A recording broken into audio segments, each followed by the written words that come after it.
So we call that the crucifix. And they process now to the altar, to what I call the where the sacrifice is going to take place. The Holy of Holies. Mm-hmm. The Holy of Holies. And during that procession, what is taking place is that all of us in the church are supposed to be processing in our mind with them.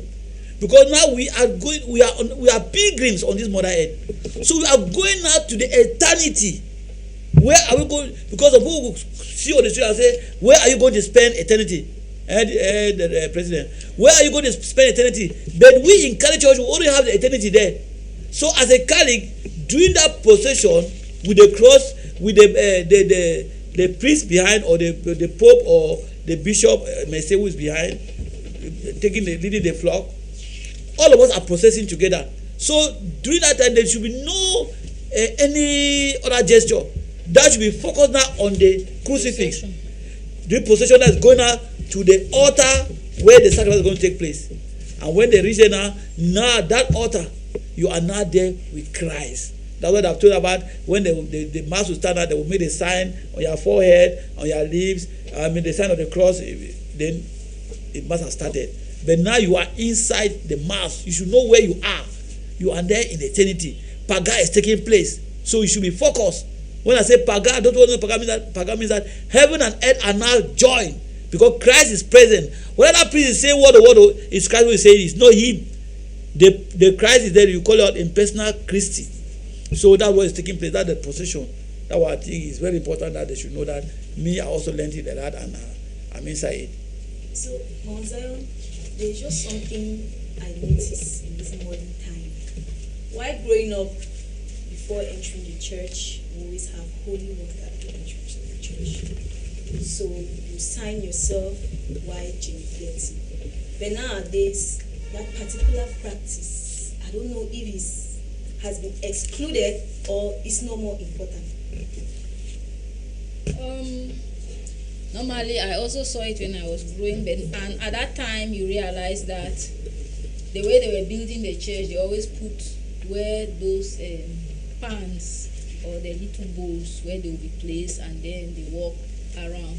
But I think when you look at it, you see at times we say for pastoral reasons, maybe that is why it is going, because like people, you come and put your hand, check. Some people, they have never even washed their hands and all those type of things. So I see, look at it that maybe they look at it that for health reasons. Because you don't know where the person is, that the person will come, little children, they go and play, they come and put their hands and all that. So I think just like we go by the saying that when, as he has said, you greet when you enter. So that genuflecting, because that was a sign of blessing. So when you take the water, you genuflect. Like some people, they want to go out, they even carry it. They just spray it on their body like that and they go. So all that is all signs of blessing. So but what I wanted to add concerning what Mr. Gallo said, as I've said, normally he's mentioned a very beautiful point that he talks about exterior manifestation, which it comes from our disposition that we have interiorly. But so if you look at it, I've said procession on Sunday does not begin when the priest starts to process. It begins, you start your own procession from your house. And so the way you move, you carry your body and come to church, you already have that mindset of prayer. And that is why when you enter the church, like Father Marcel, he is very stern on that before you climb the altar, you must put a prayer hand. All that, some people may look at it that he just want to. But I think when you put it, that exterior manifestation that you have done, it has something to do within you. So like just climbing the altar, the sanctuary, and you are swinging your arm, it's just like you are moving outside. So you don't come into that mindset knowing that this is a place of worship.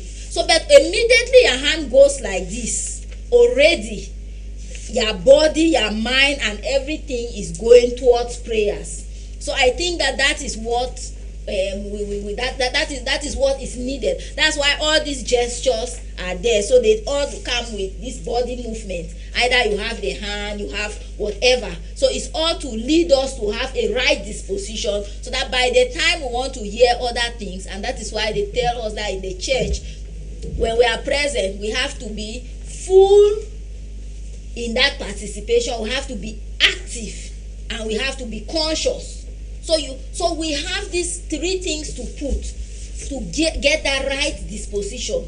So without us having these three things that we have put together, if one is absent, then it means that we are distracted. So immediately you are in mass, if the choir is singing, you have to put your full participation there. Because immediately you are not singing, some other thing will be turning around your head. So that is why we have all these gestures in the church. Okay, thank you very much, Mazel. So, Mr. Leonard, I really love this topic because these are before you come in, sorry, I just wanted to make mention again concerning, so genuflecting, as we said, the right way of genuflecting is putting the right knee on the floor.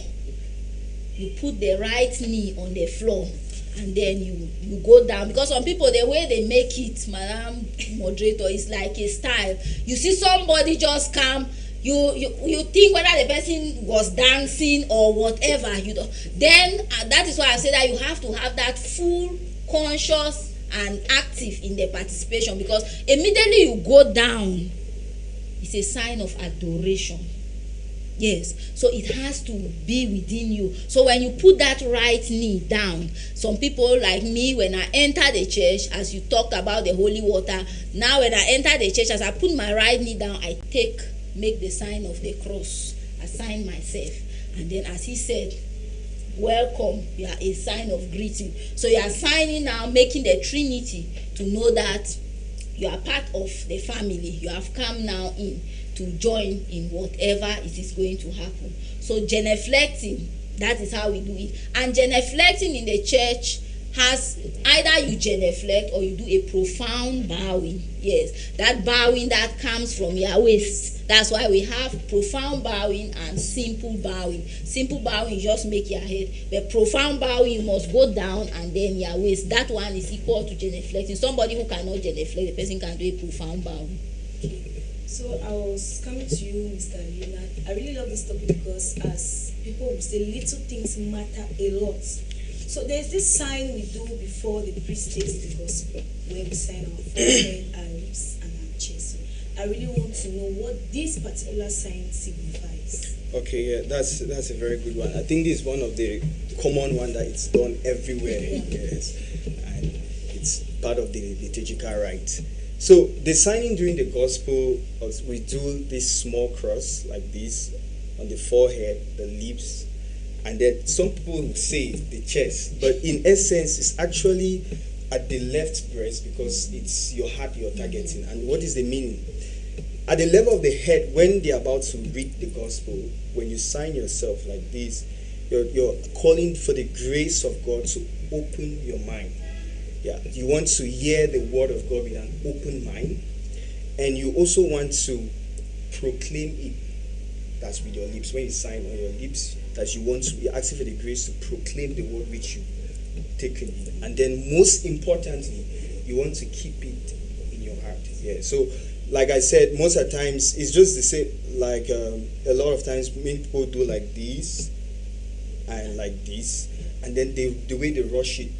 So that's why we said, when I started, I mentioned this particular part that when done devoutly, they deepen the experience of prayer. So I think that's what like you said, it's a very good topic to talk about, so that you kind of want to draw people's attention back to the importance here. So when the priest introduce the gospel, you don't just hurry to make. Yeah, sometimes I think this one has even died down. We used to do it and say a prayer. Now people no longer even say that prayer. Lord, open my head to understand your word, my lips, so that I may proclaim to keep. At one point, Mr. Leonard, I will not even want to maybe blame the Christians, because sometimes the priest also rushes. By the time you're even at your lips, he's already reading the gospel. So maybe that time to even say that prayer might not be there. That's true. That there's a lot of irregularities in terms of at the level of like individuals. Yes, but most of the times, what I always say is that there's this thing like Father Siben once said. There's just one truth.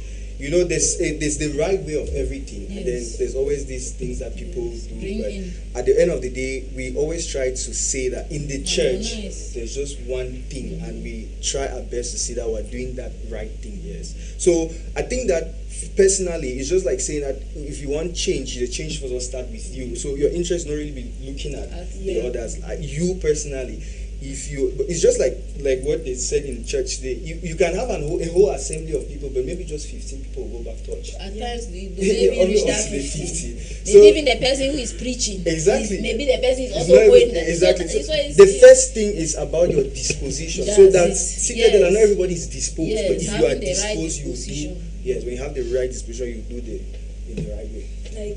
Like somebody met me after the second mass. I attended the second mass at St. Charles, Rwanda, and she was really worried, like asking me this question on Zion.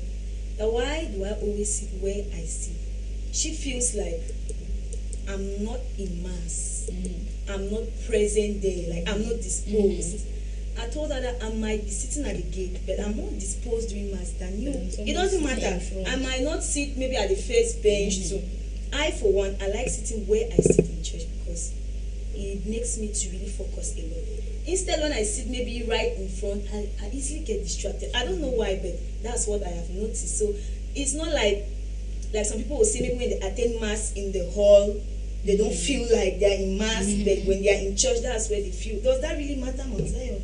Because to me, it doesn't. It does not matter. It does not matter. That's to me. what he's Anywhere. just saying. That is your Yes, disposition, it's your and then the disposition. mindset that you have that carries you. And our mindset has a lot to do with how we go about anything that we And do. until we change our mindset, we remain the same. Mr. Feji, Because people can pray even in the market, but Yes. somebody will tell you that it's noisy. like I told you that experience something while in the it's hospital. good, yes. Yes. Mr. Feji, guys. Yeah, when you read the gospel that I read today, Mark chapter 5, about the woman with the story of Moorish. Omerish, you know the crowd that was following Jesus now. So it was a pandemonium.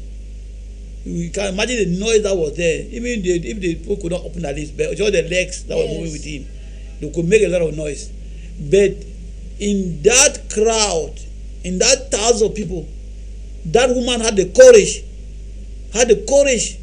the wonderful faith to touch Jesus. And that woman, going to the Catholic explanation, that woman is not supposed to come out because she was have been menstruating for 12 years. She was looked upon as unclean. And if you move it to the higher level, Man Zion, you in the mystagogical way of things in the Catholic Berakah ministry, mean that she had trouble, she had stress, she was sick, she was stressful psychologically, emotionally, and everywhere. Maybe she doesn't know what to do. She had visited all hospitals in the world, and nothing was coming. What the high blood pressure that was in her, but she took her courage and said, "Today I heard about Jesus. So if I only touch the cloth, not even the skin of Jesus, the cloth of Jesus," and she did inside that crowd. When I give me child, where are you going to? This woman, we know in this quarter that you have menstruated for 12 years, you cannot even come out. But she knew that I will die. Let me die with Jesus. And that faith led to her being healed. So it means that when you come to church, no matter the distraction around you, even though I don't qualify that to do distraction, that is good, but you can still focus on Christ. Because I quite remember when we started the intercessor, Father, I cannot tell you that I'm praying, but it's not me. Look at the cross. Focus your mind on the cross. On top there, the Christ is there. No, the crucifix, not me. It's not Father Keza. It's the crucifix. So don't begin to look at me as if I'm doing the job. It's Jesus Christ on the cross doing the job. So look at the cross. So when people go to in the market, some people can meditate inside the market. Some people can meditate anywhere in the plane, anywhere you are. It depends on your disposition. So in a church, no matter how many people are there, you can always take your position and meditate and genuflect and make the sign of the cross. When you made the sign of the cross, you are done a 10 commandment. No? You know so? When you made the sign of the cross, you are invoking Jesus Christ, who is the 10th commandment. You are invoking Christ to come with you, President. So when you made the sign of the cross, the first 3 commandments, you are paying allegiance to God. Then the rest of the 7th commandment, now you are paying the horizontal level. Because that cross you see like that in the Catholic Church is not just the crucifix there. is a vertical and a horizontal. And the horizontal is about us. The vertical, the first three commandments about Jesus Christ, about God. You pay allegiance, pay reverence to him, you greet him now, and then because when you say our Father who art in heaven, what are you doing? Our Father who art in heaven, that's the cross. Now you come down to the street, let that will be done on others. So you have to forgive others as also forgiving you. That's the horizontal level. So that's what we made the sign on the cross. People want to take it just for granted. It's a powerful word what you are doing. A powerful when you are taking a commitment that you forgive others. You are taking a commitment that you forgive others. That's what you are doing. So you don't just say no. That the president said you should do it slowly, surely, and focus. When you made the sign on the cross, you are saying our Father who art in heaven. That's what you have said. So it's a powerful prayer. I know that some priest told us one time that if you cannot, you are able to pray before you sleep. Join me a sign on the cross and sleep. You are making a powerful prayer. So you must focus on that. And so all those signs and gestures in the Catholic Church is a tradition that started since from where up to today we still follow it. So it's not something that we just pick it up like that. The disciples, they did it. The early Christians, they did it. And we took it from the tradition to the magisterium. Thank you. So just to add to what Mr. Galus have said with the sign of the cross. So normally making the sign of the cross, you put your hands on your forehead, you put it on the chest, left and this. So putting these 5 fingers, it already represents the 5 wounds of Christ. So it is already taking you into it. That's why we say that this is mystagogical. So it's already taking you to the cross. So you already see Jesus with his 5 wounds there. And then when you come looking at it again, making the sign of a cross, the deeper another way of looking at it is a blessing. And a blessing will also renew our profession of our faith. We also express our belief in the Father, Son, and Holy Spirit. And we acknowledge the divine work of creation and the salvation and sanctification. So when we do all this, we are invoking the Holy Trinity. So just doing the sign of the cross, as you have said, is a lot.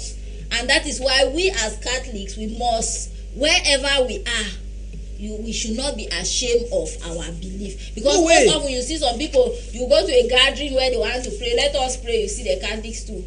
The person just start giving the prayer, I say Catholic there, but without any sign of the cross. So if the person say, let's pray, you sign yourself. Yeah, Madam Manzon, sign yourself. Me, I did not understand.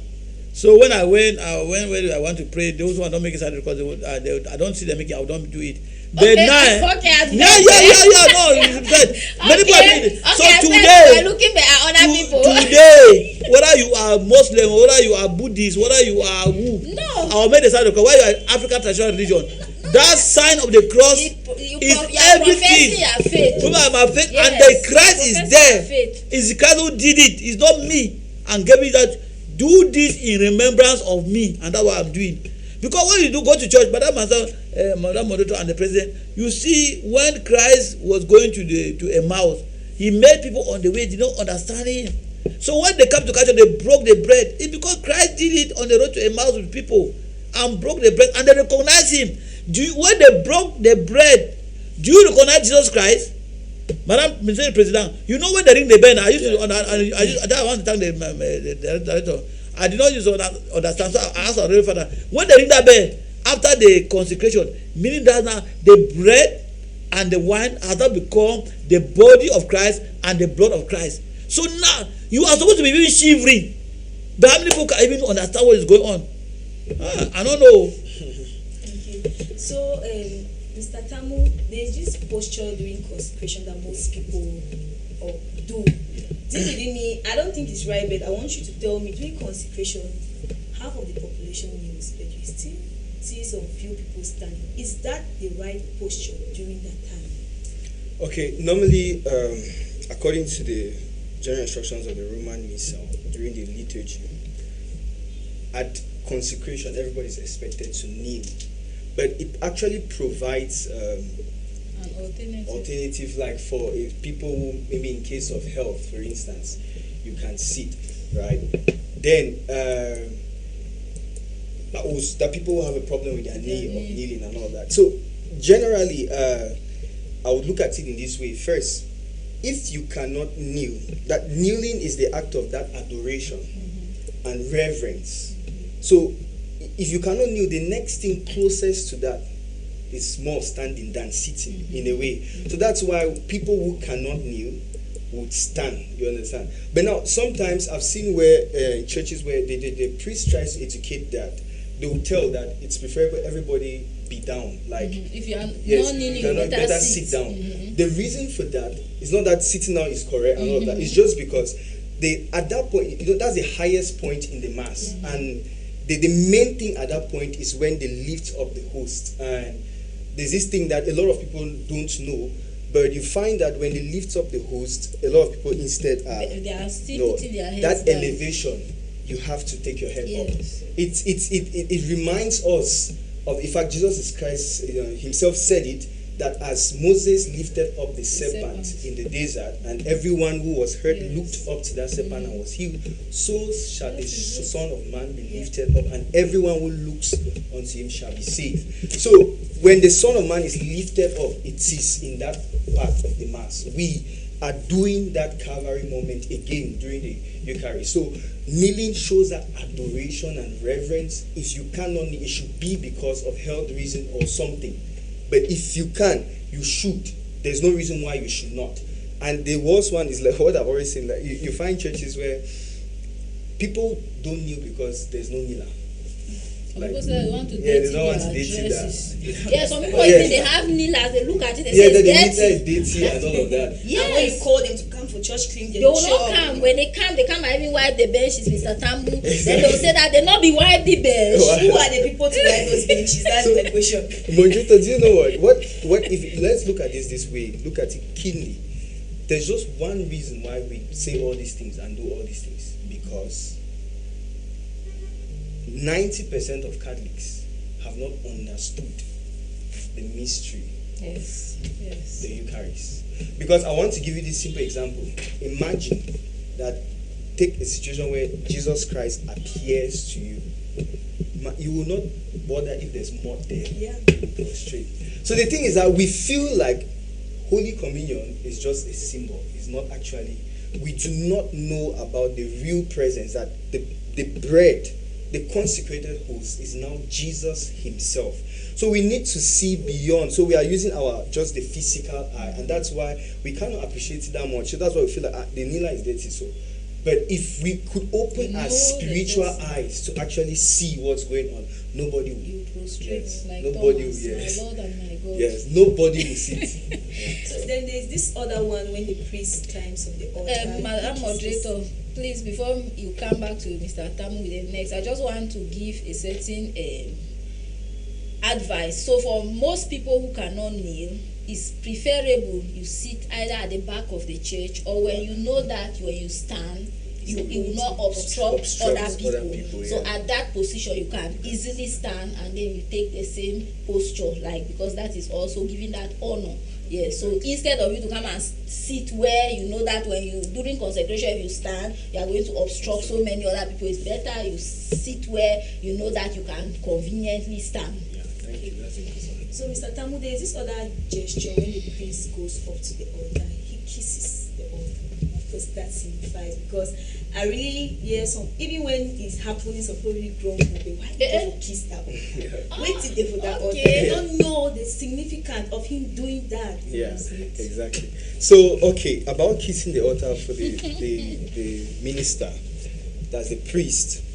The reason is that during the Mass, we need to understand that the Mass is the